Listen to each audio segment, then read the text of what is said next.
नमस्कार फॅमिली, तुमची लाडकी सुवर्णताई शेतकरी. तुम्ही बघत आहे माझं पत्र्याचं शेड. आता हे पत्र्याचं शेड म्हणजे माझं घर आहे बरं का. ह्याला अगदी कमी खर्चामध्ये मी उभं केलं आहे. तब्बली ह्याला 50,000च्या आत मी उभं केलेलं आहे आणि ते बी जुन्या ह्याच्यावरती, जुने पत्रे, जुने लोखंड ह्याच्यावरती मी हे घर स्वतःचं हिमतीवरती उभं केलं आहे. खरं सांगायला जावं तर प्रवास खूप कठीण असतो. या तिथनं स्वतःला घडवायचं, स्वतःला उभं करायचं. आणि तुम्हाला माहिती आहे खूप असं संघर्ष, म्हणजे इथं लाईटीची सोय नव्हती. खूप असं ह्याला उभं करायला बी खूप मेहनत गेली आहे आणि खूप असा संघर्ष सुद्धा करावा लागला.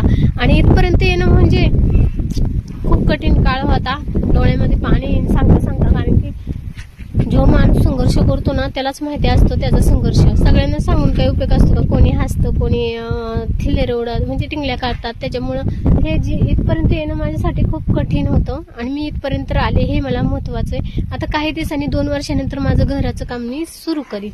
पण सांगायचं झालं महत्व तर आयुष्यामध्ये कठीण प्रसंग येतो, फक्त स्वतःला सांगायचं असतं की घाबरायचं नाही, पुन्हा उभं राहायचंय. घाबरायचं नाही, पुन्हा उभं राहायचंय. कसं वाटलं कमी खर्चामध्ये माझं स्वतःचं हक्काचं घर? छान आहे ना फॅमिली? धन्यवाद. तुमची लाडकी सुवर्णताई शेतकरी. असंच आपुलकीचं दळवळणारं नातं असू दे. धन्यवाद.